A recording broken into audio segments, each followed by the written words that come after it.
நேற்றைய தினம் மாநிலங்களவையில் வக்ஃப் அமெண்ட்மெண்ட் ஆக்ட் நிறைவேற்றப்பட்டிருக்கிறது. நேற்றைய முன்தினம் மக்களவையில் நிறைவேற்றப்பட்டது. நான் இன்னைக்கு பிரதானமாக வந்திருக்கிறது திருச்செந்துறையில் சந்திரசேகர சுவாமியினுடைய ஆசியை பெறுவதற்காக.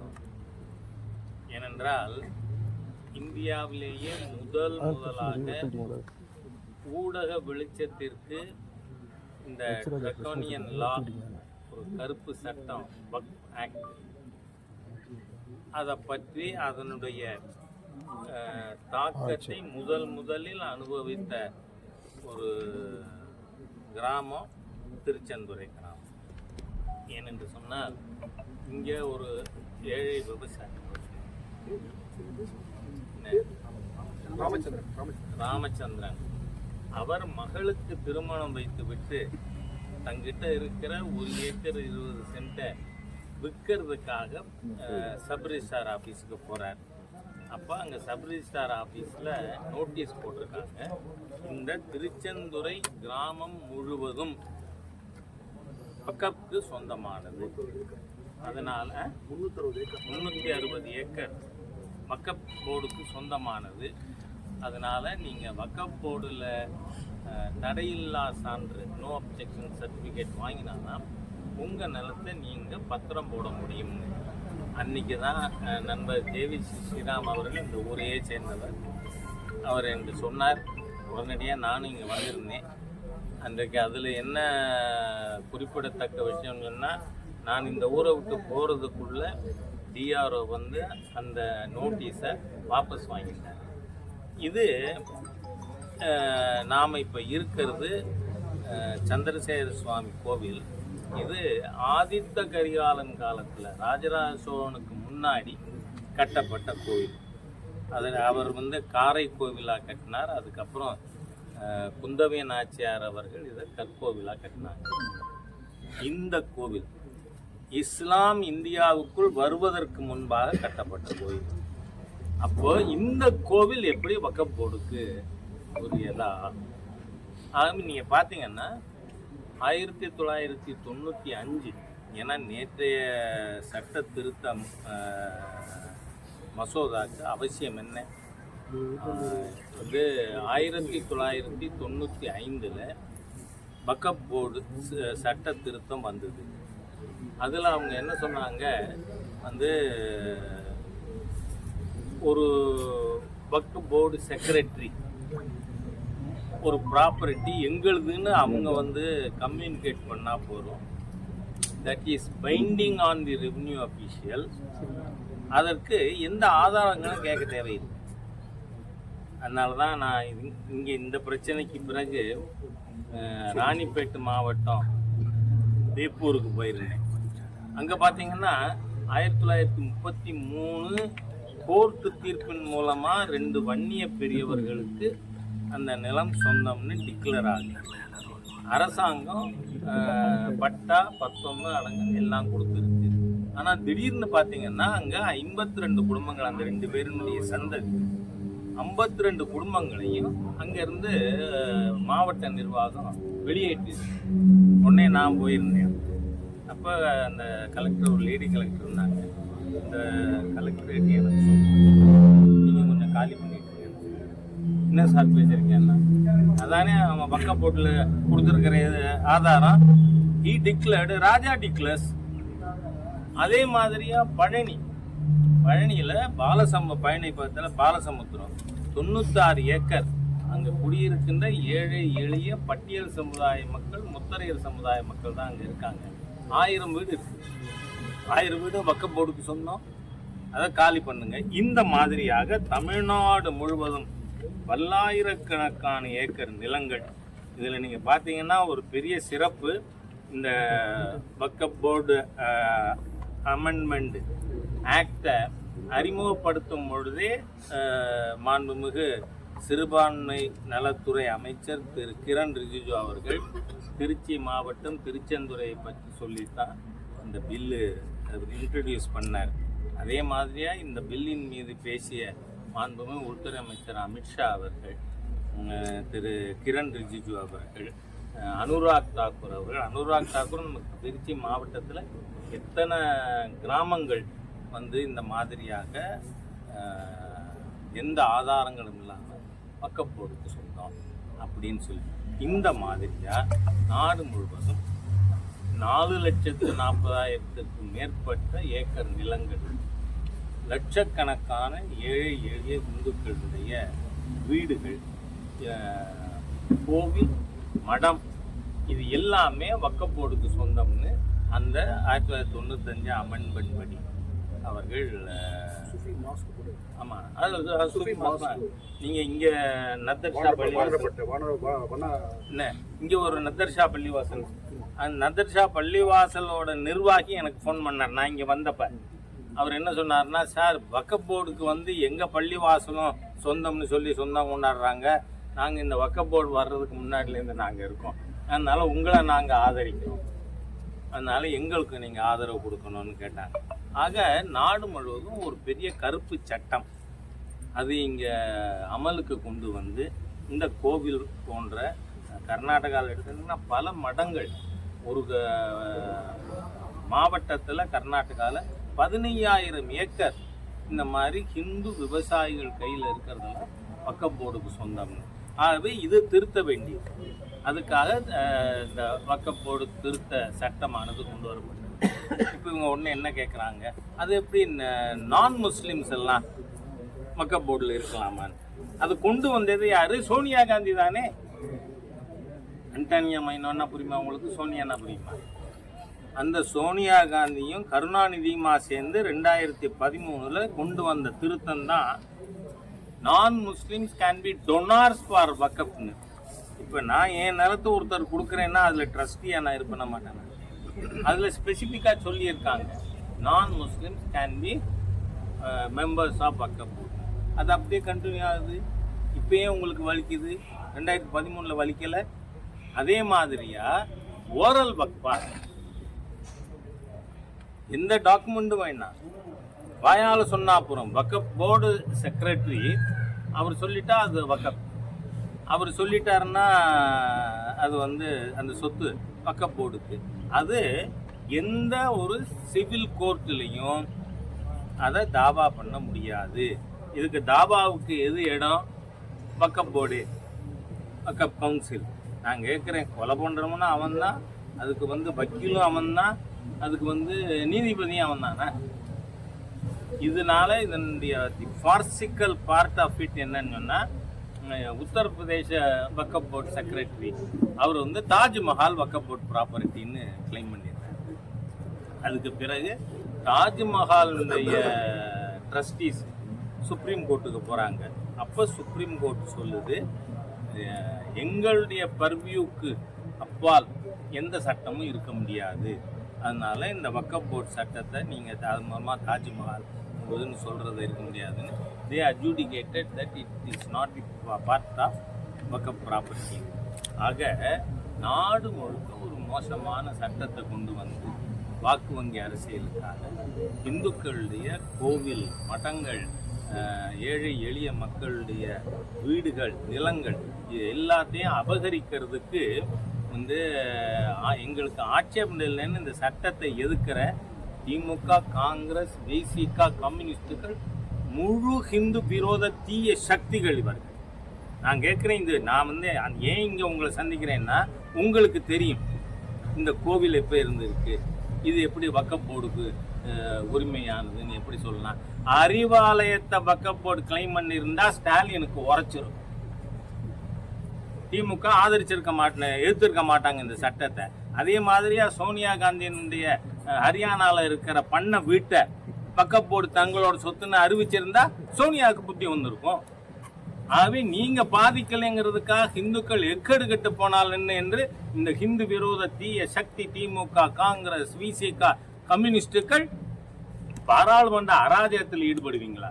அதோடு மட்டுமில்ல ஆல் இண்டியா முஸ்லீம் பர்சனல் லா போர்டு இன்னும் 2-3 காங்கிரஸ் ஆதரவு முஸ்லீம் மதவெறி தலைவர்கள் இன்னும் ஸ்ட்ரீட்டில் வந்து ஃபைட் பண்ணுவாங்களாம். சிஏஏ மாதிரி பார்த்துன்னு இருக்காது இந்து சமுதாயம். சிஏஏலையும் உங்களால் 56 பேரை கொல்ல முடிஞ்சு நடந்தது. செக்குலரிசம் பேசுகிற எல்லா இந்து விரோத துரோகிகள், அரசியல் அநாகரியங்கள், அந்த 56 பேர் கொன்னதை பற்றி யாரும் பேசலையே. ஏன் பேசலை? அதனால பாரதிய ஜனதா கட்சி 26 தேர்தலின் பொழுது இந்த பிரச்சனைகள், ஏன்னா இதுல இருந்து தமிழ்நாடு முழுக்க பல்லாயிரக்கணக்கான ஏக்கர், கோபிச்செட்டிப்பாளையம், பவானி, வெள்ளூர், எல்லா ஊர்லையும் ஊரா எங்கிட்ட பல்லடம், எல்லா ஊர் பற்றியும் பட்டியல் இருக்கு. இது எல்லா ஊர்லேயும் நாம் வந்து போய் மக்கள்கிட்ட சொல்லி பக்கத்தில் இருக்கிறவங்கெல்லாம் ஒரு பாதிக்கப்பட்ட குடும்பமும் 10 குடும்பத்தை இந்த ஹிந்து விரோதிய சக்திகளுக்கு எதிராக நீங்கள் வாக்களிக்கணும்னு கேட்போம். இது இந்த இன்னைக்கு நான் வந்ததுக்கு 2 காரணம். அன்னைக்கு இங்கே பேசியது தான் மாண்புமிகு பாரத பிரதமருக்கு செய்தி சொல்லப்பட்டு அதுக்கப்புறம் அவர் வந்து இதில் கவனம் செலுத்தி இந்த சட்டம் வர்றதுக்கு சந்திரசேகர சுவாமியினுடைய அருள் முதல் காரணமாக இருந்தது. அதனால் சந்திரசேகர சுவாமிக்கு நம்முடைய நமஸ்காரங்களை வழிபாட்டை சொல்லணும். 2வது, இங்கே உங்கள்கிட்ட வந்து நான் இதை சொன்னேன்னா வந்து இப்போ பார்லிமெண்ட்டில் இந்த தற்குறிகள், வாக்கு வங்கி பைத்தியங்கள், இவங்க எல்லாம் சேர்ந்து இந்த சட்டத்தை எதிர்த்தாங்க பாருங்கள். அவங்க அங்கே பேசினதை நீங்கள் கேட்க மாட்டீங்க. ஏன்னா உங்கள் கண் எதிர தெரியும் இந்த கோவில் இத்தனை வருஷமாக இருக்குது. இஸ்லாம் இந்தியாவிற்குள் நுழைவதற்கு முன்பாக சோழ மன்னனால் கட்டப்பட்டது, ஆதித்த கரிகால சோழனால். அதனால் தெரியுங்கிறதுனால இந்த உண்மையை உங்கள் மூலமாக தமிழ்நாடு முழுக்க, பாரத தேசம் முழுக்க மக்கள்கிட்ட போகும். ஏன்னா பத்திரிக்கா தர்மங்கிறது என்ன? நியாயத்தை, நேர்மையை, நீதியை நிலைநாட்டணும். அதுக்காக நீங்கள் எல்லாரும் ஆட்டோமேட்டிக்காக இதை அறிந்தவர்கள்ங்கிறதுனால செய்வீங்கன்னு சொல்லி இங்கே உங்களை வந்து சந்திச்சிருக்கேன். உங்களுக்கு ஏதாவது இதில் கேட்க வேண்டியது? நீங்கள் 2021 வரைக்கும் இந்த பிரச்சனை இருந்தாலும் ஓகே தான் சார். அதுக்கப்புறம் இடத்த வாங்கலாம் வைக்கலாங்கிறதெல்லாம் மாவட்ட நிர்வாகம் தெளிவுபடுத்திடுச்சு. ஆனால் இப்போ நீங்கள் அரசியலுக்காக இதை பண்ணுறீங்க அப்படின்னு லோக்கல் திமுக இங்கே பாருங்க, இது அரசு தெளிவுபடுத்தது எங்கெங்க? இல்லை, மாவட்ட நிர்வாகம் தெளிவுபடுத்தியிருக்கு. இங்கே இருக்கக்கூடிய இந்த சப் ரிஜிஸ்ட்ரார் ஆஃபீஸில் ரிஜிஸ்டர் பண்ணலாம்னு. மற்ற இடங்களில் இன்ன சர்வே நம்பரில் இருக்கின்ற சொத்துக்கள் பராதீனப்படுத்த முடியாதுன்னு நேற்றைய வரைக்கும், இன்றைக்குமே கூட அது இருக்குதான். அவங்க இன்னும் வாபஸ் வாங்கலை. அப்போ அதுக்கு நம்ம பாரதிய ஜனதா கட்சி கை கட்டி வாய்ப்புத்தி இருக்கணும்னு எதிர்பார்க்குறீங்களா? இந்த சப் ரிஜிஸ்ட்ரார் ஆஃபீஸ் பிரச்சனை வந்தது. அது மாத்திரம் இல்லை, உங்களுக்கு தகவலுக்கு சொல்கிறேன். வேப்பூரில் அந்த மாவட்ட ஆட்சியர் அவங்க போட்ட ஆர்டரையே ரத்து பண்ணி அவங்கள மீண்டும் அந்த இடத்துல செட்டில் பண்ணியிருக்காங்க, நடந்திருக்கு. பாலசமுத்திரத்தில் அங்கேயும் போயிருந்தேன், அங்கே எபிக்ட் பண்ணலை. ஆனால் மற்ற இடத்துலலாம் பவானியில், கோபிச்செட்டிப்பாளையத்தில், திருச்சியிலே, மற்ற இடங்களில், ஸ்ரீரங்கத்தில், வெள்ளூரில், ராணிப்பேட்டில், அங்கெல்லாம் என்னென்ன சர்வே நம்பர் பத்திரம் பதிய முடியாது இன்னும் இருக்கே. அப்போ எப்படி பாரதிய ஜனதா கட்சி தான்? நான் கேட்குறேன், ஸ்டாலினுக்கு கொஞ்சமாவது சட்ட அறிவு இருக்குமானால், நான் சட்ட அறிவுன்னு சொல்லியிருக்கேன். நீங்கள் பாட்டுக்கு ஸ்டாலின் அறிவில்லாதவர்னு ராஜா சொல்லிட்டான், அப்படி சொல்ல வேண்டாம். ஸ்டாலினுக்கு சட்ட அறிவு இருக்குமானால் இதெல்லாம் பற்றி தெரிஞ்சிருக்கணும்ல. ஆனால் அவருக்கு ஒன்றுமே தெரியலன்னு சொல்கிறாங்க. அவர் வந்து தூங்குமுஞ்சி முதல்வராக இருக்கார் அப்படியெல்லாம் சொல்கிறாங்க. அவருக்கு வந்து இஸ் நாட் இன் இஸ் சென்சஸ்ன்னு, அதெல்லாம் டாக்டர்கள் பார்க்க வேண்டியதில்லை, அது என்னோட வேலை இல்லை. ஆனால் இந்த மாதிரியாக இருக்கும் பொழுது இத்தனை தமிழ் மக்கள் பாதிக்கப்பட்டிருக்காங்களே, உங்களுக்கு வெக்கமா இல்லை? இது எழுத்து பார்லிமெண்ட்டில் பேசணும் ஒருத்தரும் சொல்கிறேன். நான் திருச்சி சிவாவுக்கு அறிவு இருக்கான்னு கேட்குறேன். நான் என்ன பேசுகிறீங்க? உங்கள் மாவட்டத்தில் இருக்குது, இதை வந்து பார்க்க மாட்டீங்களா? பார்லிமெண்ட்டில் வாய்க்கு வந்தது பேசுகிறீங்களா? அதோடு இல்லை, இந்த சந்தடி. நேற்றைய தினம் மாநிலங்களவையில் வக்ஃப் அமெண்ட்மெண்ட் ஆக்ட் நிறைவேற்றப்பட்டிருக்கிறது. நேற்றைய முன்தினம் மக்களவையில் நிறைவேற்றப்பட்டது. நான் இன்னைக்கு பிரதானமாக வந்திருக்கிறது திருச்செந்துறையில் சந்திரசேகர சுவாமியினுடைய ஆசியை பெறுவதற்காக. ஏனென்றால் இந்தியாவிலேயே முதலாக ஊடக வெளிச்சத்திற்கு இந்த ட்ரக்கோனியன் லா, ஒரு கருப்பு சட்டம், வக்ஃப் ஆக்ட், அதை பற்றி அதனுடைய தாக்கத்தை முதலில் அனுபவித்த ஒரு கிராமம் திருச்செந்துறை கிராமம். ஏனென்று சொன்னால் இங்கே ஒரு ஏழை விவசாயி ராமச்சந்திரன், அவர் மகளுக்கு திருமணம் வைத்துவிட்டு தங்கிட்ட இருக்கிற 1 ஏக்கர் 20 சென்ட்டை விற்கிறதுக்காக சப் ரிஜிஸ்டார் ஆஃபீஸுக்கு போகிறார்.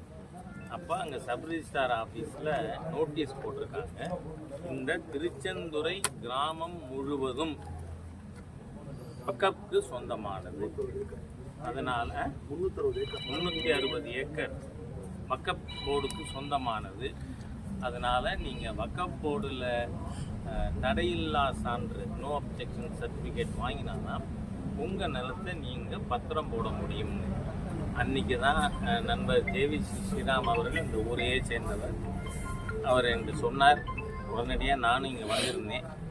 அன்றைக்கு அதில் என்ன குறிப்பிடத்தக்க விஷயம்னு சொன்னால், நான் இந்த ஊரை விட்டு போகிறதுக்குள்ளே டிஆர்ஓ வந்து அந்த நோட்டீஸை வாபஸ் வாங்கிட்டார். இது நாம் இப்போ இருக்கிறது சந்திரசேகர சுவாமி கோவில். இது ஆதித்த கரிகாலன் காலத்தில் ராஜராஜ சோழனுக்கு முன்னாடி கட்டப்பட்ட கோவில். அதில் அவர் வந்து காரை கோவிலாக கட்டினார். அதுக்கப்புறம் குந்தவை நாச்சியார் அவர்கள் இதை கற்கோவிலாக கட்டினாங்க. இந்த கோவில் இஸ்லாம் இந்தியாவுக்குள் வருவதற்கு முன்பாக கட்டப்பட்ட கோவில். அப்போ இந்த கோவில் எப்படி வக்ஃப் போர்டுக்கு உரியதா? ஆகவே நீங்கள் பார்த்தீங்கன்னா 1995, ஏன்னா நேற்றைய சட்ட திருத்தம் மசோதாக்கு அவசியம் என்ன, இது 1995 வக்ஃப் போர்டு சட்ட திருத்தம் வந்தது. அதில் அவங்க என்ன சொன்னாங்க, வந்து ஒரு வக்ஃப் போர்டு செக்ரட்டரி ஒரு ப்ராப்பர்ட்டி எங்களுதுன்னு அவங்க வந்து கம்யூனிகேட் பண்ணால் போதும். That is binding on the revenue official. அதற்கு எந்த ஆதாரங்களும் கேட்க தேவையில்லை.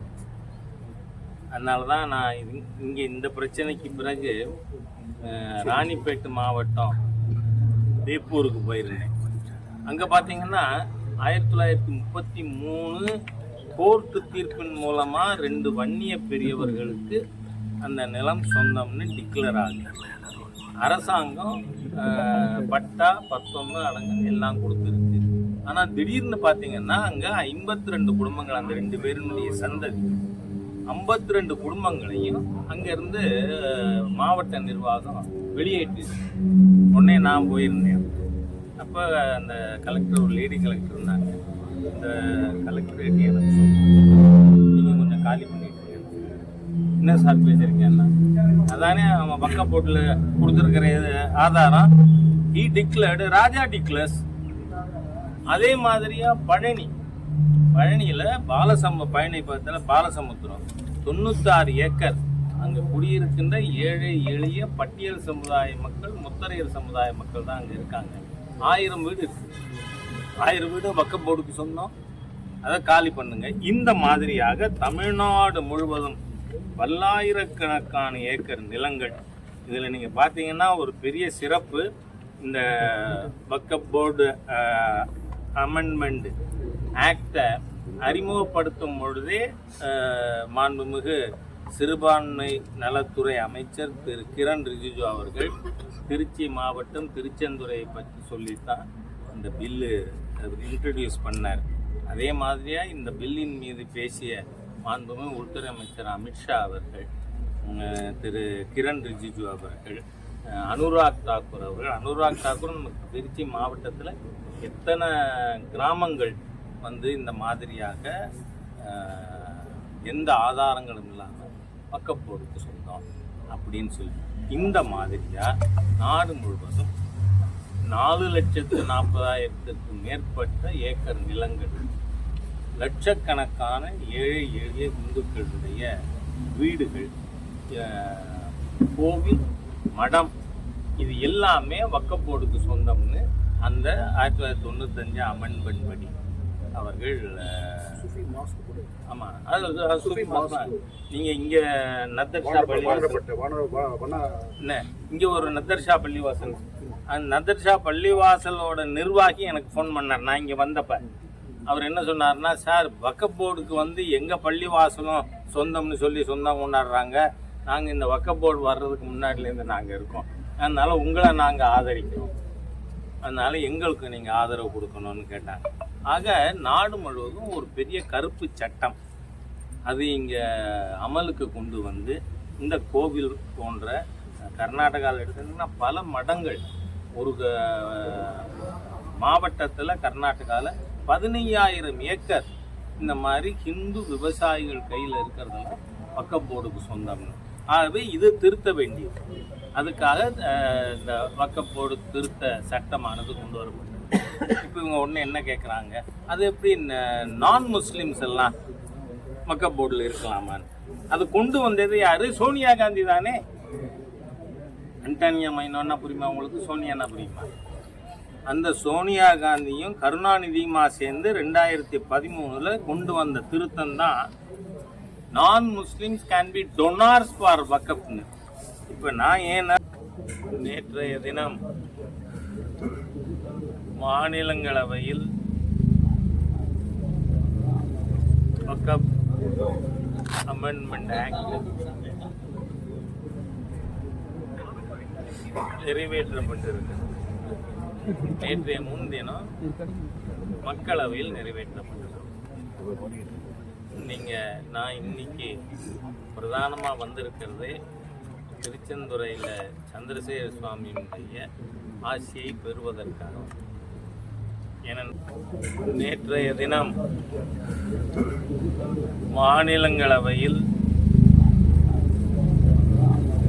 வக்ஃப் அமெண்ட்மெண்ட் ஆக்ட் நிறைவேற்றப்பட்டிருக்கு. நேற்றைய முன்தினம் மக்களவையில் நிறைவேற்றப்பட்டது. நான் இன்னைக்கு பிரதானமாக வந்திருக்கிறது திருச்செந்துறையில் சந்திரசேகர சுவாமியினுடைய ஆசியை பெறுவதற்காக. ஏனென்றால் இந்தியாவிலேயே முதலாக ஊடக வெளிச்சத்திற்கு இந்த ட்ரக்கோனியன் லா, ஒரு கருப்பு சட்டம் வக்ஃப் ஆக்ட், அதை பற்றி அதனுடைய தாக்கத்தை முதலில் அனுபவித்த ஒரு கிராமம் திருச்செந்துறை கிராமம். ஏனென்று சொன்னால் இங்கே ஒரு ஏழை விவசாயி ராமச்சந்திரன், அவர் மகளுக்கு திருமணம் வைத்துவிட்டு தங்கிட்ட இருக்கிற 1 ஏக்கர் 20 சென்ட்டை விற்கிறதுக்காக சப் ரிஜிஸ்டார் ஆஃபீஸுக்கு போகிறார்.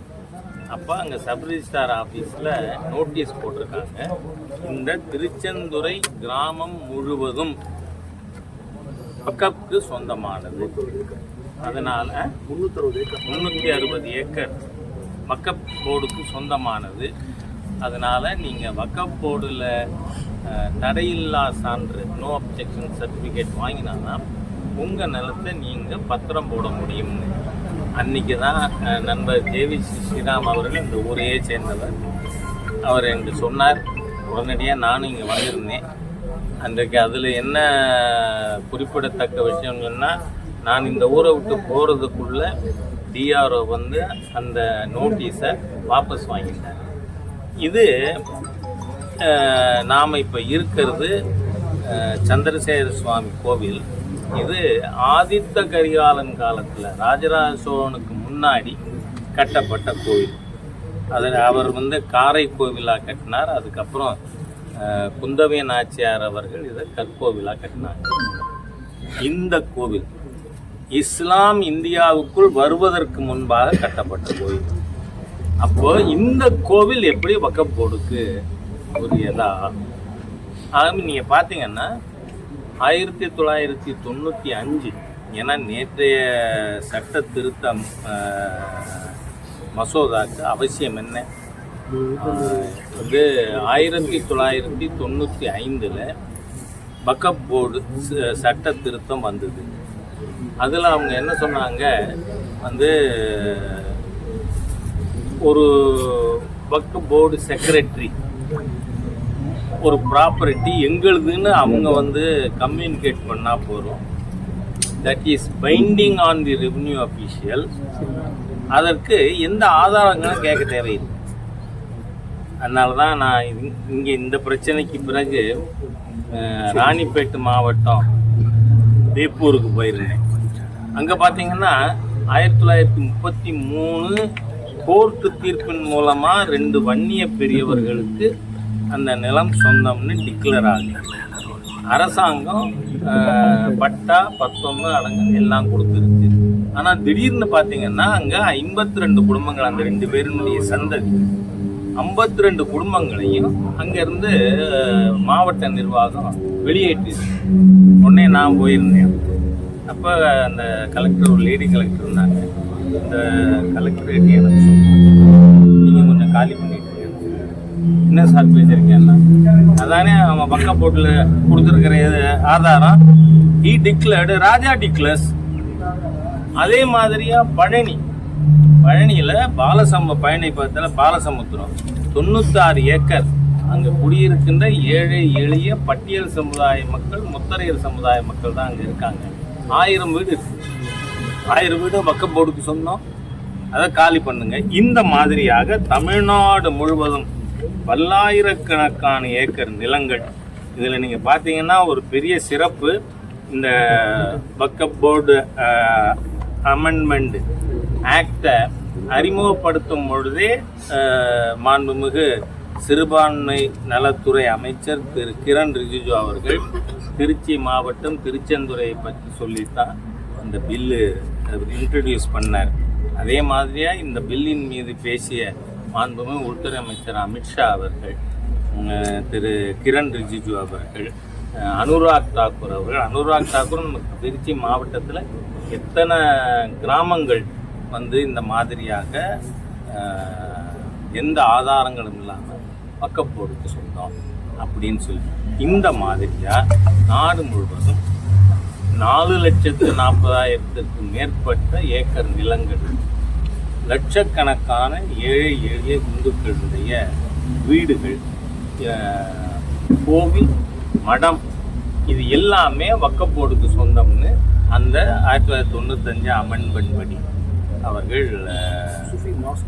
ஆமாம், நீங்கள் இங்கே நத்தர்ஷா இங்கே ஒரு நத்தர்ஷா பள்ளிவாசல், அந்த நத்தர்ஷா பள்ளிவாசலோட நிர்வாகி எனக்கு ஃபோன் பண்ணார். நான் இங்கே வந்தப்ப அவர் என்ன சொன்னார்னா, சார் வக்ஃப் போர்டுக்கு வந்து எங்கள் பள்ளிவாசலும் சொந்தம்னு சொல்லி சொந்தம் கொண்டாடுறாங்க. நாங்கள் இந்த வக்ஃப் போர்டு வர்றதுக்கு முன்னாடிலேருந்து நாங்கள் இருக்கோம். அதனால் உங்களை நாங்கள் ஆதரிக்கிறோம். அதனால் எங்களுக்கு நீங்கள் ஆதரவு கொடுக்கணும்னு கேட்டாங்க. ஆக நாடு முழுவதும் ஒரு பெரிய கருப்பு சட்டம் அது இங்கே அமலுக்கு கொண்டு வந்து இந்த கோவில் போன்ற கர்நாடகாவில் எடுத்துக்கிட்டிங்கன்னா பல மடங்கள் ஒரு மாவட்டத்தில் கர்நாடகாவில் 15,000 ஏக்கர் இந்த மாதிரி ஹிந்து விவசாயிகள் கையில் இருக்கிறதெல்லாம் வக்ஃப் போர்டுக்கு சொந்தம்னு. ஆகவே இது திருத்த வேண்டியது. அதுக்காக இந்த வக்ஃப் போர்டு திருத்த சட்டமானது கொண்டு வரப்பட்டது. இப்போ இவங்க ஒன்று என்ன கேட்குறாங்க, அது எப்படி நான் முஸ்லிம்ஸ் எல்லாம் வக்ஃப் போர்டில் இருக்கலாமான்னு. அது கொண்டு வந்தது யாரு? சோனியா காந்தி தானே. அன்டானியா மைனோன்னா புரியுமா உங்களுக்கு? சோனியானா புரியுமா? அந்த சோனியா காந்தியும் கருணாநிதியுமா சேர்ந்து 2013 கொண்டு வந்த திருத்தம் தான் நான் முஸ்லிம்ஸ் கேன் பி டொனார்ஸ் ஃபார் வக்ஃப்னு. இப்போ நான் என் நிலத்தை ஒருத்தர் கொடுக்குறேன்னா அதில் ட்ரஸ்டியாக நான் இருப்பேன் மாட்டேன். அதில் ஸ்பெசிஃபிக்காக சொல்லியிருக்காங்க, non Muslims can be members of Waqf board. அது அப்படியே கண்டினியூ ஆகுது.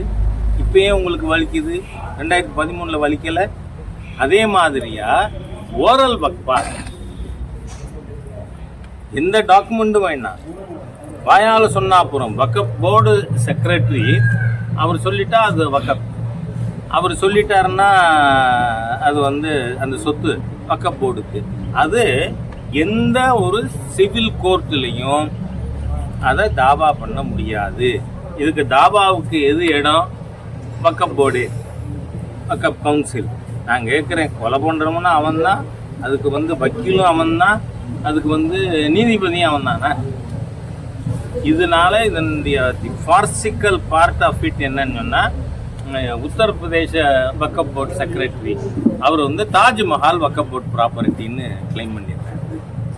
அதுக்கு பிறகு தாஜ்மஹாலுடைய ட்ரஸ்டீஸ் சுப்ரீம் கோர்ட்டுக்கு போகிறாங்க.